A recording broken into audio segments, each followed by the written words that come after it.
যে যা পারবেন আমাদেরকে কিছু দিয়ে সাহায্য করুন ম্যাডাম। কেন হাত পা নেই, কাজ করে খেতে পারো না? এসব ধান্দা সব বুঝি। খাটনি ভাই ভিক্ষার পথটাকে বেছে নিয়েছে। না না, তেমন জেনে শুনে এদেরকে ভিক্ষা দেন কেন? বিশু চল। আর তুমি এটা ভুল ভাবছো, ওর বাবা ভীষণ অসুস্থ, অপারেশন করতে অনেক টাকা লাগবে, তাই ওরা এভাবে নাচ গান করে কিছু টাকা তুলছে যাতে ওর বাবার অপারেশনটা করাতে পারে।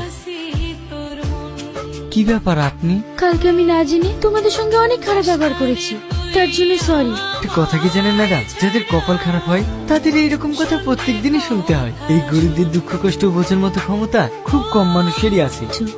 ম্যাডাম, এই মানুষ হয়ে যদি আর একটা মানুষের বিপদে পাশে না দাঁড়াতে পারি তাহলে আমরা মানুষ কিসের? সত্যি আপনার তুলনা নেই। একজন মেয়ের জীবনে কি প্রয়োজন বলো তো? কি ম্যাডাম? একজন সত্যিকারের মনের মানুষ। যদি এই ছেলেটাকে আমি বিয়ে করি কেমন হবে? কি বলছেন ম্যাডাম? হ্যাঁ, আমি ঠিকই বলছি। ছেলেটাকে আমার ভীষণ পছন্দ হয়েছে, ওর কথাতেই আমি ইমপ্রেস হয়ে গেছি। ড্যাডি, তোমার সঙ্গে আমার একটা কথা ছিল। কি কথা? আমি বিয়ে করতে চাই। আমি একটা ছেলেকে পছন্দ করেছি, সে কিন্তু গরিব, কিন্তু তার মনটা ভালো।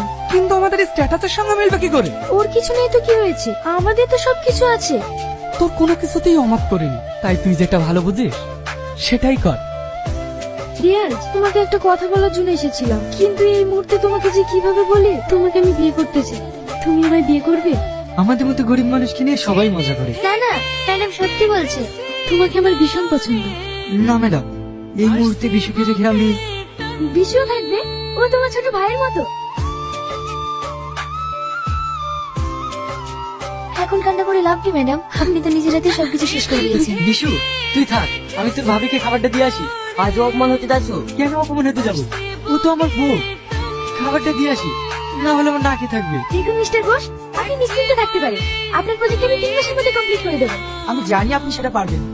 তাহলে ফাইনালি আমাদের এগ্রিমেন্টটা হচ্ছে।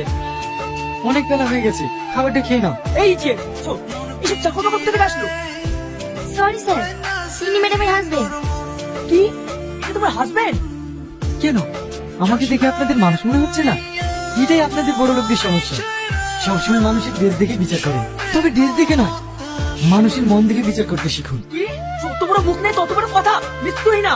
আপনি জেনে শুনে আপনি আমাকে ডেকে নিয়ে অপমান করছেন। আপনার সঙ্গে আমি কোনো ডিল করবো না। এই ডিল আমি ক্যান্সেল করলাম। মিস্টার ঘোষ, আপনি একটু শান্ত হন, আমি দেখছি। তোমাকে আমি কতবার বলেছি তুমি আমার অফিসে আসবে না? তোমার লজ্জা কিনা বলতে কিছু নেই? একটা কথা কান খুলে শুনে রেখো, এই ডিলটা তোমার থেকে আমার বেশি জরুরি। চলো এখান থেকে। সরি মিস্টার ঘোষ, প্লিজ কিছু মাইন্ড করেন না। গুরু, আমাদের সেই আগের ভিডিও গুলো সব ভালো লেগেছে। 1 থেকে 7 মিলিয়ন ভিউজ এসছে। অপমান করেছে তো তুমি তো আমার কথা শুনবো না? তোমাকে আমি কতবার বলেছি চলো আমরা এখান থেকে চলে যাই। আমরা আগে যেভাবে ভিডিও বানাতাম ওই কাজই করবো। হ্যাঁ, কুকুরের পেটে তো আর ঘি সহ্য হয় না। কুকুর কুকুরই থাকে। সব দেখে ফেল। তুই না। চুপ করো। যেদিন থেকে এরা আমার বাড়িতে এসছে সেদিন থেকে আমার কথা ছাড়া কেন ভালো হলো না। ঠিক আছে, আমাদের নিয়ে সমস্যা তো আমরাই চলে যাচ্ছি। চলো। আপনি রিয়াজ বাবু না? আপনার ভিডিও আমি অনেক দেখেছি, ইউটিউবে তো প্রচুর ভাইরাল আপনার ভিডিও। আমি পলিগ্রাম টিভি ডিরেক্টর মতিউর খান। আমি তো আপনার কাছে যাচ্ছিলাম, আমাদের একটা নিউ প্রজেক্ট আছে, সেই প্রজেক্টে আমি আপনাকেই চান্স দেবো। আমি ওর সাথে অনেক অন্যায় করেছি।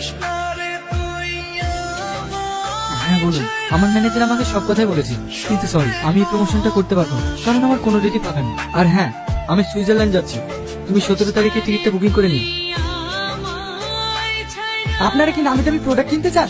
তাহলে চলে আসুন সিল্ক কোম্পানি। এখানে আপনারা পেয়ে যাবেন নিত্য নতুন প্রোডাক্ট। কি ব্যাপার, এখানে ওখানে এসিবি কোম্পানি অনেক হচ্ছে। তো আপনি যে বলেছেন এটা আপনার প্রজেক্ট, আর ম্যাডাম আমি কাজটা করেছি। Radio cancel. Bishu sir sir এমনটা করবেন না স্যার, অনেক লস হয়ে যাবে।